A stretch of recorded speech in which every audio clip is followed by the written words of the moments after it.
आनंद मठ।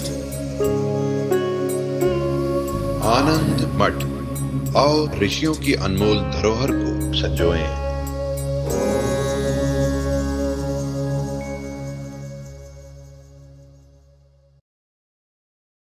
इस जगत में योजनाओं पर काम करते हुए हम बुद्धिस्थ कल्पनाओं का सहारा लेते हैं।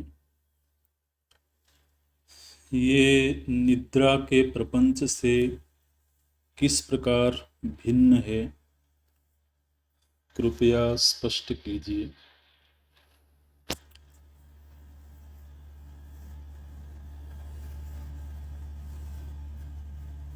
निद्रा के प्रपंच से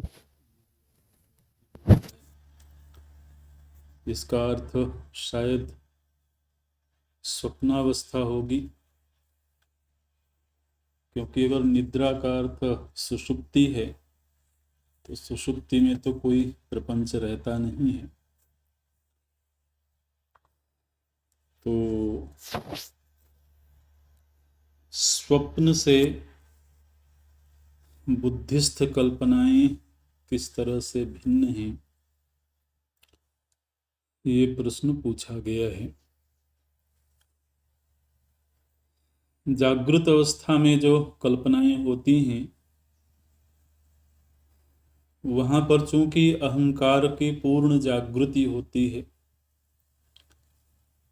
इसलिए वो उन कल्पनाओं को व्यवस्थित कर सकता है, कल्पनाओं का विस्तार दे सकता है, रोक सकता है, कल्पनाओं का विषय बदल सकता है, क्योंकि कल्पना करने वाला जो अहम तत्व है वह पूर्ण जागृत है। लेकिन स्वप्न अवस्था में अहंकार की अर्ध जागृत अवस्था होती है,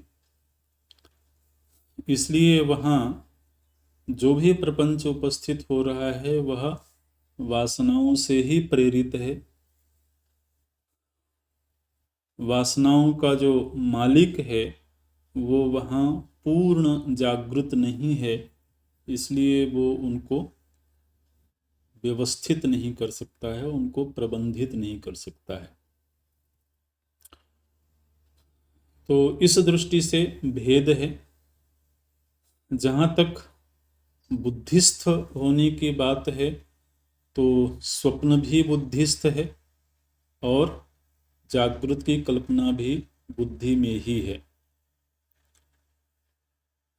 तो वस्तु स्थिति में कोई भेद नहीं है, क्योंकि स्वप्न और जागृत की कल्पना दोनों ही बौद्धिक हैं, मानसिक हैं, लेकिन उनको व्यवस्थित कर पाने अथवा नहीं कर पाने की दृष्टि से दोनों में भेद है।